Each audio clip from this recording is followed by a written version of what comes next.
بسم اللہ الرحمن الرحیم الحمد للہ رب العالمین والصلاة والسلام علی رسولہ الکریم اما بعد رب اشرح لی صدری ویسر لی امری واحلل عقدۃ من لسانی یفقہوا قولی. السلام علیکم ورحمۃ اللہ وبرکاتہ. May peace, blessings and mercy of Almighty Allah be on all of you. آپ کو پتہ ہے کہ سورہ کہف کی اتنی امپورٹنس ہے کہ اللہ کے نبی صلی اللہ علیہ وسلم نے ہماری توجہ اس طرف دلوائی اور ہمیں تلقین کی کہ سورہ کہف کی جو پہلی 10 آیات ہیں اور ایک اور روایت میں آخری 10 روایات کا بھی ذکر آتا ہے کہ جو بھی ان کو میمورائز کرے گا وہ فتنہ دجال سے بچے گا، جو کہ دنیا میں سب سے بڑا آنے والا ایک فتنہ ہے. اور اس کے علاوہ سورہ کہف کی ویسے بھی بہت امپورٹنس ہے، اس کو ہر جمعے کے جمعے پڑھنے کی تلقین کی گئی ہے. اور سورہ کہف کو سمجھنا بہت ضروری ہے، اس کی تھیم کو سمجھنا بہت ضروری ہے، کیونکہ یہ ایک اینٹی ڈوٹ ہے. یہ اینٹی ڈوٹ ہے فتنے کے دور میں فتنوں سے بچنے کے لیے، اور اس میں پراپر گائیڈ لائنز ہیں اس کی سٹوریز میں، اس کی تمام آیات میں. چونکہ اس میں 4 سٹوریز جو ہے وہ ڈسکس ہوئی ہیں، اور آپ کو پتہ ہے کہ پہلی سٹوری اصحاب کہف کی ہے، دوسری سٹوری جو ہے وہ 2 ایسے لوگوں کی ہے جن کے گارڈنز تھے، ان میں سے ایک متکبر ہو گیا، پرائڈ میں مارا گیا، دوسرا جو ہے وہ ہمبل تھا. So basically the story of man of 2 gardens. اور تیسری جو ہے وہ it is the story of Musa علیہ السلام اینڈ خضر علیہ السلام، the great journey of Musa علیہ السلام ود خضر. اور جو 4 سٹوری ہے ذوالقرنین کی ہے، اس میں یاجوج ماجوج کا بھی تذکرہ ہے. تو بڑی انٹرسٹنگ یہ سٹوریز ہیں، اور ہر سٹوری میں ایک منفرد لیسن ہمیں ملتا ہے، اور ہر لیسن کا تعلق جو ہے وہ فتنے کے دور میں جو میں سمجھتا ہوں انٹلیکچوئل چیلنجز آئیں گے مسلمانوں کو، سائیکلوجیکل چیلنجز آئیں گے، ایون جو فزیکل چیلنجز آئیں گے، ان سب کو سامنے رکھتے ہوئے الحمدللہ ہمارے لیے گائیڈ لائنز موجود ہیں. تو اس سے پہلے ہم سورت کا آغاز کریں، میں اس کے کچھ ورچوز اور اس کے کچھ فضائل آپ کے سامنے رکھتا ہوں. کچھ احادیث ہیں. سب سے پہلے یہ الدارمی کی حدیث ہے اور صحیح حدیث ہے، صحیح الجامع میں بھی مینشنڈ ہے. ابو سعید الخدری رضی اللہ عنہ کہتے ہیں کہ whoever reads سورہ کہف on the night of Jum'ah, he will have a light that will stretch between him and the ancient Kaaba. اور ظاہر ہے کہ یہ مرفوع حدیث ہے. اسی طرح ایک اور حدیث ہے حاکم کی البہیقی کی، whoever reads سورہ کہف on the day of Jum'ah will have a light that will shine from him from one Friday to the next. یہ بھی بالکل صحیح حدیث ہے. اور تیسری ابن عمر صلی اللہ عنہ سے مروی ہے کہ اللہ کے نبی صلی اللہ علیہ وسلم نے فرمایا، جو کوئی بھی سورہ کہف جمعے کے دن پڑھے گا، a light will shine for him from beneath his feet to the clouds of the sky. وہ روشنی کی مانند اس کے لیے چمکے گی، اور بلکہ ایک روشنی اس کے لیے چمکے گی جو کہ اس کے فیٹ سے لے کے کلاؤڈز آف سکائی تک جائے گی، اور جو قیامت والے دن بھی اس کے لیے شائن کرے گی. which will shine for him on the day of resurrection and he will be forgiven his sins between the 2 Fridays. سبحان اللہ. جو مائنر سنز اس نے کیے ہوئے ہیں ایک فرائیڈے سے دوسرے فرائیڈے تک، وہ اللہ سبحانہ تعالیٰ معاف کر دیں گے. تو یہ بھی صحیح حدیث ہے. اور اس کے علاوہ اس کی امپورٹنس ابو درداء صلی اللہ عنہ سے مروی ہے، صحیح مسلم کی حدیث ہے کہ اللہ کے نبی صلی اللہ علیہ وسلم نے فرمایا، whoever memorizes 10 verses from the beginning of Surah Kahf will be immune to the false messiah. اور ایک اور روایت میں لاسٹ 10 ورسز کا بھی ذکر آتا ہے. اس کا مطلب یہ ہے کہ خصوصاً پہلی 10 آیات اور لاسٹ 10 آیات کو سمجھنا اور میمورائز کرنا یہ بہت ضروری ہے فتنہ دجال کو سمجھنے کے لیے، کیونکہ اس میں کچھ ایسے لیسنز ہیں جو انشاءاللہ ہم ڈسکس کریں گے، جو انسان کو اسٹرینتھ دیں گے اس فتنے کو جاننے میں بھی، پہچاننے میں، آئیڈینٹیفائی کرنے میں. کیونکہ ہر ایک تو آئیڈینٹیفائی فتنہ دجال کو یا دجال کو کر بھی نہیں پائے گا، اور اس کو میمورائز کرنا اور اس کو ریسائٹ کرنا ڈیورنگ دیٹ ٹائم ان آیات کو. اور انفیکٹ دجال اللہ نہ کرے کو فیس کرے، لیکن دجال سامنے آ جائے تو پھر اس کے سامنے بھی ریسائٹ کرنے کا بائی ہارٹ جس کو یاد ہوگی، اس کا جو ہے وہ بڑا فائدہ ہے. فتنہ دجال کے حوالے سے بھی کچھ میں انشاءاللہ ڈسکس کرنا چاہوں گا، آپ کے سامنے روایات رکھنا چاہوں گا تاکہ اس فتنے کو بھی ہم انڈرسٹینڈ کریں. دیکھیں، دجال کے آنے سے پہلے اس کے لیے ایک ایسی دنیا بنائی جائے گی، اس کے جو ظاہر ہے ساتھی ہیں، جو مددگار ہیں، اوبیسلی جو باطل ہے، وہ ایک سٹیج سیٹ کریں گے. دے ول سیٹ اے سٹیج، اور اس سٹیج میں 2 چیزیں بہت ضروری ہیں، کیونکہ دجال، دا ورڈ دجال is derive from the root word دجل، which means extreme deception, دھوکا. تو ایک تو ایسی دنیا قائم ہوگی which is full of fakeness, fake world اور فیک ویلیوز لوگوں کی, اور گاڈلی ورلڈ آرڈر سے نکل کے لوگ ٹوٹلی اپوزٹ ورلڈ آرڈر پہ آ جائیں گے, اور ہر چیز الٹی ہونے لگے گی. یعنی سچ جھوٹ لگنے لگے گا اور جھوٹ سچ لگنے لگے گا, اور ایکسٹریم پروپیگنڈے کا جو ہے وہ دور ہوگا, اور ایکسٹریم ایلوژنس کا, ہیلوسینیشنس کا دور ہوگا. لوگ ببل میں رہ رہے ہوں گے, فیک لائفز گزار رہے ہوں گے لوگ, اور کمپلیٹلی آخرت سے مطلب انکنسرنڈ, اور بس دنیا دنیا دنیا, اور ایکسیسو مٹیریلزم. سکسیس کی ڈیفینیشن چینج ہو چکی ہوگی اس دور میں, اور لوگ جو ہے وہ ایسی ایسی چیزیں وٹنس کریں گے جو شاید اس دور سے 20-30 سال پہلے ناممکنات میں سے تھیں, لیکن اب وہ نہ صرف ممکنات ہو گئی ہیں بلکہ وہ اس زمانے کے ایتھوز کا حصہ بن جائیں گی. فار ایگزامپل میں آپ کو مثال دیتا ہوں کہ LGBTQ, یعنی آج سے 50 سال پہلے کسی نے سوچا بھی نہیں تھا کہ اس کو پسند کیا جائے گا, پروموٹ کیا جائے گا, حلال کیا جائے گا, اور اس کی ریلیز نکلیں گی اس کی سپورٹ میں. لیکن دیکھ لیں آج یہ سب کچھ ہو رہا ہے, اور بھی بہت کچھ ہو رہا ہے. تو ایک تو اے ورلڈ فل آف فیکنس, اور دوسرا a world full of deception, extreme deception. دیکھیں ڈسیپشن اور لائے میں فرق ہے.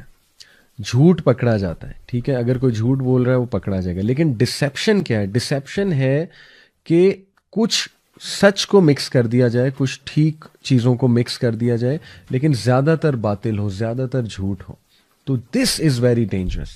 اور اللہ معاف کرے, جب آپ دیکھتے ہیں میڈیا کی طرف, دا وے میڈیا پریزنٹس تھنگس, آپ دیکھیں نا آج کا انسان کتنی جلدی انفلوئنس ہو سکتا ہے چیزوں سے.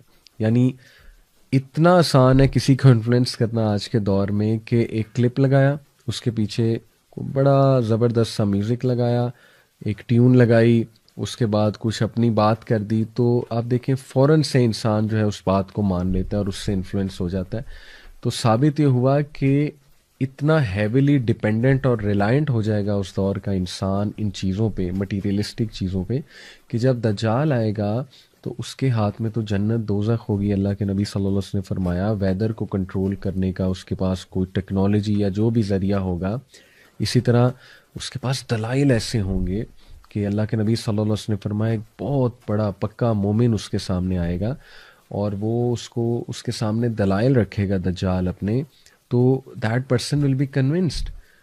تو یہ اس لیول کا فتنہ ہے کہ اللہ کے نبی صلی اللہ علیہ وسلم نے فرمایا کہ فلی, بھاگ جانا, جب تم دجال کو دیکھو تو بھاگ جانا, اسے فیس نہ کرنا, اس کے فتنے کو بھی فیس نہ کرنا. اور اس سے پناہ مانگنے کے لیے اللہ کے نبی صلی اللہ علیہ وسلم نے یہ دعا سکھائی جو ہر نماز میں پڑھنی چاہیے. اللہم انی اعوذ بک من عذاب جہنم ومن عذاب القبر ومن فتنۃ المحیاء والممات ومن شر فتنۃ المسیح الدجال. یہ دعا آپ کو حسن المسلم ایپ ہے اس میں بھی مل جائے گی, اور ویسے بھی مل جائے گی, دعا فرام پروٹیکشن آف دجال, گوگل پہ آپ سرچ کریں گے. تو یہ ہے اس لیول کا فتنہ ہے کہ اللہ کے نبی نے ہر نماز میں سکھایا صحابہ کو کہ یہ دعا تم کرو ہر نماز میں درود ابراہیمی کے بعد. اور پھر دیکھیے دجال کے دور میں بیڈ اور اب normal will become normal and cool. وہ چیزیں جو اب نارمل تھیں وہ نارمل ہو جائیں گی, لوگوں کی روٹینز ٹوٹلی الٹی ہو جائیں گی, لوگ اتنا بے بس ہو جائیں گے کہ لوگ کو سمجھ ہی نہیں آئے گی کہ یہ جو پورا ایک سوسائٹی یا سویلائزیشن یا اسٹرکچر بن چکا ہے, اس میں نیچرل وے آف لائف کے مطابق کیسے زندگی گزاری جائے. اور آج لوگ پریشان ہیں, لوگ کو سمجھ نہیں آ رہی کہ اس روٹین کا حصہ رہتے ہوئے, اس ماڈرن ورلڈ اور ماڈرنٹی کا حصہ رہتے ہوئے کس طرح ہم اسلامک ویلیوز کو لے کر چلیں. ٹھیک ہے, یہ ہے سب سے بگر چیلنج, اور اسی کو تو فتنہ کہتے ہیں کہ جب انسان کو سمجھ ہی نہیں آ رہی کہ میں نے کرنا کیا ہے. تو یہ ہمیں ان چیلنجز کے لیے ہمیں جو ہے وہ تیار رہنا چاہیے, مینٹلی اور فزیکلی انشاءاللہ ہمیں تیار رہنا چاہیے. اور ذرا ہم نوٹ کریں تو جتنی احادیث اللہ کے نبی صلی اللہ علیہ وسلم نے ہمیں بتائیں دجال کے حوالے سے, تو اس سے واضح یہ ہوتا ہے اور سمجھ یہ آتی ہے کہ نمبر 1 دجال کی ایک بہت پاورفل آرمی ہوگی اور اس کے ساتھی ہوں گے. ایسٹ سے وہ نمودار ہوگا خراساں کے علاقے سے. آج کل کچھ لوگ خراساں کو پاکستان سے ریلیٹ کرتے ہیں, وہ کہتے ہیں کہ مدینہ میں کھڑے ہو کے نبی صلی اللہ علیہ وسلم نے 3 بار جو ہے انگلی ایسٹ کی طرف کی تو وہ عریبین سی کی طرف لوگ کچھ استدلال کرتے ہیں کہ وہ عربین سی ہے یا سندھ کا علاقہ ہے، کیونکہ نبی صلی اللہ علیہ وسلم کے دور کا جو خراساں تھا اس میں سندھ بھی شامل تھا پاکستان کا بارڈرز میں، لیکن اس میں افغانستان کا علاقہ بھی شامل تھا، ایران کا بھی کچھ علاقہ شامل تھا. تو یہ استدلال ناٹ شور کہ ہم حتمی یہ کہہ سکتے ہیں کہ پاکستان سے نکلنا ہے اس نے یا سندھ سے نکلنا ہے، عربین سی سے نکلنا ہے. ظاہر ہے کچھ لوگ ریلیٹ کرتے ہیں کہ گوادر کے آگے جا کے عربین سی میں ایک بہت پرانا مندر بھی ہے کالی ماتا کا، اور ہو سکتا ہے وہ ہو وہ جگہ جہاں تمیم الداری گئے تھے. وہ فیمس حدیث آپ لوگوں نے سنی ہے، ایک صحابی جو اس وقت کرسچن تھے، ان کا جہاز 1 مہینے جو سمندر تھا اس میں ظاہر ہے لہروں کی وجہ سے دے گاٹ لاسٹ، 1 مہینے تک وہ لاسٹ رہے. اس کے بعد ایک آئی لینڈ کے پاس جا کے ان کا جہاز لگا، اور پھر وہ بتاتے ہیں کہ ان کی ملاقات ہوئی دجال سے، جساسہ سے، جو کہ ایک جانور نما کریچر تھا. اور دجال کو جب انہوں نے دیکھا، ایکسپلین کیا کہ ایک بہت ہی ہیوی ویٹ لفٹنگ جیسے کرنے والا ایک انسان ہوتا ہے، براڈ شولڈرز، وہ زنجیروں سے جکڑا ہوا تھا. اور وہ کہتے ہیں کہ آج تک میں نے کسی کو اس طرح جکڑے ہوئے نہیں دیکھا، اتنا وہ اسٹرانگلی جکڑا ہوا تھا. کچھ سوالات اس نے کیے ان سے، اور پھر وہ آ کے سارا واقعہ تمیم الداری نے نبی اکرم صلی اللہ علیہ وسلم کو سنایا، اور اللہ کے نبی نے اکنالج کیا کہ ہاں تم نے اسی کو، تمہاری اسی سے ملاقات ہوئی ہے. تو یہ اپنے طرف واقعات بالکل ٹھیک ہیں. اس پہ بھی ایک ڈسکشن اسکالرز میں موجود ہے کہ وہ آئی لینڈ ایگزیکٹلی ہے کہاں. کچھ اسکالرز کہتے ہیں کہ وہ، یہ میں آپ کو بس ویوز بتا رہا ہوں، مختلف لوگوں کی آراء آپ کے سامنے رکھ رہا ہوں، لیکن ایٹ دی اینڈ یہ بات یاد رکھیں کہ اللہ تعالیٰ نوز بیسٹ کہ کیا معاملہ ہے. اور اس انفارمیشن سے زیادہ جو امپورٹنٹ انفارمیشن ہے وہ یہ ہے کہ اس سے بچنا کیسے ہے. اس میں اتنی کھوج نہیں لگانی چاہیے کہ وہ ایگزیکٹلی ہے کہاں، کیونکہ اس کا کوئی فائدہ نہیں ہے، بلکہ فائدہ اس بات کا ہے کہ ایکچولی اس کے فتنے سے بچنا کیسے. تو دیکھیں ایک اسکالرس کے درمیان ڈسکشن موجود ہے. ایک اسکالر جو ہے وہ کہتے ہیں، دیر از اے گروپ آف اسکالر جو کہتے ہیں کہ دجال ڈفرینٹ ٹائمز میں فزیکل فارم میں آیا ہے. آج تک نبی صلی اللہ علیہ وسلم کے دور میں ایک شخص تھا ابن سیاد، اور کافی صحابہ کا گمان ہے کہ وہ دجال تھا، اور نبی صلی اللہ علیہ وسلم نے بھی نہ نگیٹ کیا نہ افرم کیا. تو اس لیے وہ اسکالرس کہتے ہیں کہ ثابت یہ ہوا کہ دجال اس ٹائم پہ مے بی فزیکل فارم میں وہاں آیا ہو، اور ڈفرینٹ ایجز میں فزیکل فارم میں آتا ہو، لیکن جو باطنی طور پہ ہے وہ اس جگہ پر ہے، اور وہاں سے وہ فزیکلی ٹرانسفارم ہو سکتا ہے. واللہ عالم. یہ ایک ویو ہے، لیکن یہ کہ اگین میں کہوں گا کہ ہمیں زیادہ ان باتوں میں کھوج اتنی لگانے کی ضرورت نہیں ہے. ہمیں جو پتہ ہے وہ یہ ہے کہ اس نے جب نمودار ہونا ہے تو ایک بہت بڑا فتنہ ہوگا، and we have to be really careful, اور ہمیں اپنی پروٹیکشن جو ہے اس کا انتظام کرنا چاہیے. یہ ہے اصل بات. تو بہرحال دجال جب آئے گا تو حدیث سے اور روایات سے یہ واضح تو ہوتا ہے کہ اس کے پاس ایک بہت پاورفل آرمی ہوگی، اور اینٹی اسلام پروپیگنڈا، بہت ہی سوفسٹیکیٹڈ اینٹی اسلامک پروپیگنڈا ہوگا اس کے پاس. اور وہ پروپیگنڈا میڈیا کا پروپیگنڈا ہے، انتہائی ایکسٹریملی سوفسٹیکیٹڈ.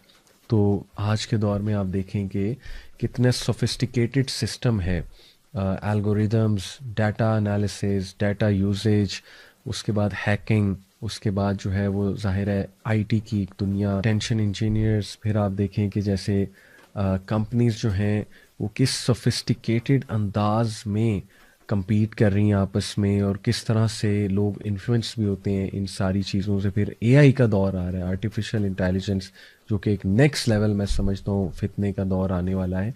تو یہ صاف سمجھ آ رہی ہے کہ دجال کے آنے سے پہلے جو ایک سسٹم تیار ہوگا وہ سسٹم انتہائی سوفسٹیکیٹڈ پروپیگنڈا کا سسٹم ہوگا، کیونکہ پروپیگنڈا سے ڈسیپشن پھیلتی ہے بہت زیادہ. پھر ظاہر ہے کہ یہ جو سبحان اللہ ڈیزائرز کی دنیا کھڑی کر دی ہے ویسٹ نے، جس میں Hollywood, Bollywood, music industry, ٹھیک ہے، اتنی ڈسٹریکٹیو انڈسٹری ہے یہ کہ بڑا مشکل ہے ان چیزوں کو ریزسٹ کرنا. اور ایک انسان جو ہے وہ آہستہ آہستہ آہستہ آہستہ جو ہے وہ دین سے ہٹتا جاتا ہے، اپنے نیچرل ایک لائف سٹائل سے ہٹتا جاتا ہے، گاڈ کے ورلڈ آرڈر سے ہٹتا جاتا ہے، اور اسے پتہ بھی نہیں لگتا. اس طرح سے یہ چیزیں صراحت کرتی ہیں. اور پھر یہ بھی محسوس ہوتا ہے حدیث کی روشنی میں کہ اس کے پاس لیٹسٹ ٹیکنالوجیز بھی ہوں گی، بلکہ وہ اس کا ماسٹر ہوگا لیٹسٹ ٹیکنالوجیز کا. اور یہ بھی معلوم پڑتا ہے حدیث سے کہ اس کے پاس سیریمونیل بلیک میجک ہوگا، بہت ہی پوٹنٹ قسم کا. اور اس کے پاس شیاطین بھی ہوں گے، انفلوئنس اوور دا جن.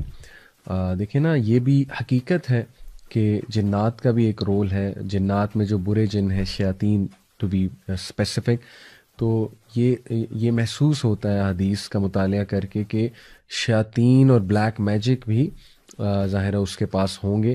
اور یہ بھی بات پتہ لگتی ہے حدیث کی روشنی میں کہ ایمینس ویلتھ ہوگی اس کے پاس، بہت زیادہ ویلتھ ہوگی، کلیمر ہوگا. اور اس کے آنے سے پہلے کچھ ایونٹس ایسے ہوں گے جو میں آپ کو بتا دوں، جیسے کہ گلوبل فیمن آئے گا، 3 سال تک جو ہے وہ فیمن آئے گا، قحط سالی. اور اس دوران اللہ کے نبی صلی اللہ علیہ وسلم سے صحابہ نے پوچھا تھا نا کہ اگر ہم اس دوران ہوئے تو ہم کیا کھائیں پیئیں گے، ہماری خوراک کیا ہوگی؟ تو نبی صلی اللہ علیہ وسلم نے کہا تھا ذکر کرو، سبحان اللہ، الحمد للہ، اللہ اکبر، لا الہ الا اللہ. یہ جو ذکر ہے اسپیشلی، اس کا صحیح مسلم کی روایت سے ثابت ہے کہ یہ تمہیں کافی ہو جائے گا، یہ والا جو ذکر ہے. تو ذکر کے آپ دیکھیں فزیکل اینڈ اسپرچل بینیفٹس دونوں ہیں. تو دیکھیں یہ آلدو تھوڑا سا لوگ کہیں گے کانسپریسی تھیوری ہے، لیکن یہ بھی پتہ لگتا ہے کہ سیٹینک کلٹس یا جو اکلٹ ریلیجنز ہیں، جو اینشینٹ سمبلز آف آئیڈولیٹری پر چلنے والے ہیں، اور جو فری میسنس کے بارے میں الومیناٹی کا بھی بڑا تذکرہ ہوتا ہے. تو دیکھیں یہ کلٹس ایک حقیقت تو ہیں، سیٹینک کلٹس اور یہ جو اکلٹسٹ ہوتے ہیں. تو یہ بھی ایسا لگتا ہے کہ وہ بھی اسی کی تیاری کے لیے لوگوں کی ذہن سازی کر رہے ہیں. اور maybe they are part of the دجالی فتنہ اینڈ دا دجال ورلڈ آرڈر ایز ویل. تو اس میں کچھ پری ایونٹس جو اس سے پہلے ہوں گے انشاءاللہ وہ میں آپ کے سامنے رکھتا ہوں. اللہ کے نبی صلی اللہ علیہ وسلم نے فرمایا، مسند احمد کی حدیث ہے، verily preceding the false messiah will be years of deception. دجال کے آنے سے پہلے ایکسٹریم ڈسیپشن کے ایئرز ہوں گے، یعنی اتنا لوگ کھو جائیں گے اس ڈسیپشن میں کہ سچ جھوٹ لگے گا اور جھوٹ جو ہے وہ سچ لگے گا، اور ہر چیز اپوزٹ ہونے لگے گی. اور بے حیائی جو ہے اس کی ڈیفینیشن ہی چینج ہو جائے گی، ٹرمینالوجیز ہی چینج ہو جائیں گی. لوگ جو ہے وہ جسٹیفائی کرنے لگیں گے سارے گناہوں کو، ساری چیزوں کو.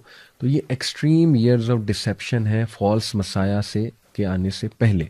اور پھر فرمایا، in which the truth are belied and the liars are believed, the trustworthy are discredited and the treacherous are trusted and the disgraceful speak.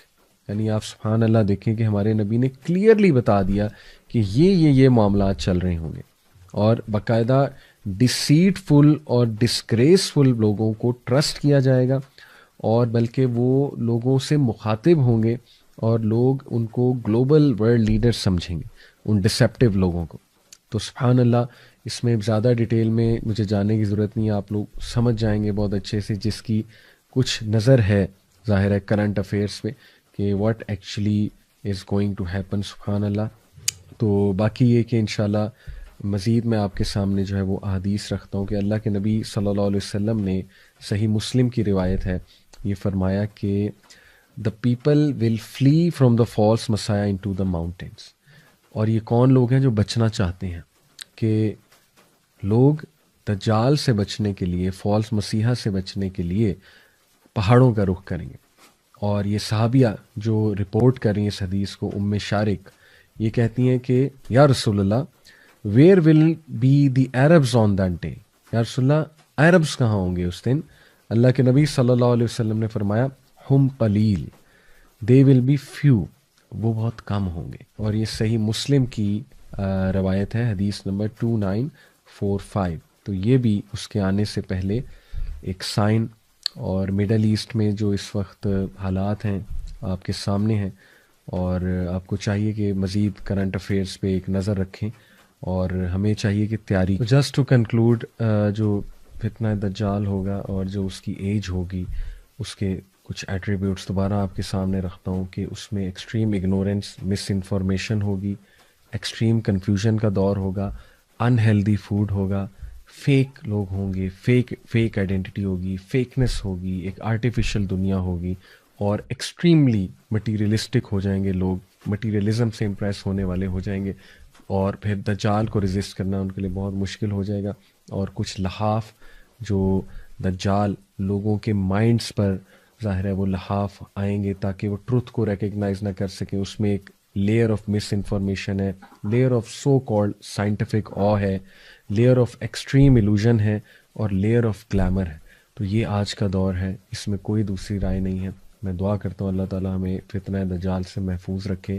اپنا خیال رکھیں, انشاءاللہ دوسری ایپیسوڈ میں آپ سے ملاقات ہوتی ہے. السلام علیکم ورحمۃ اللہ وبرکاتہ.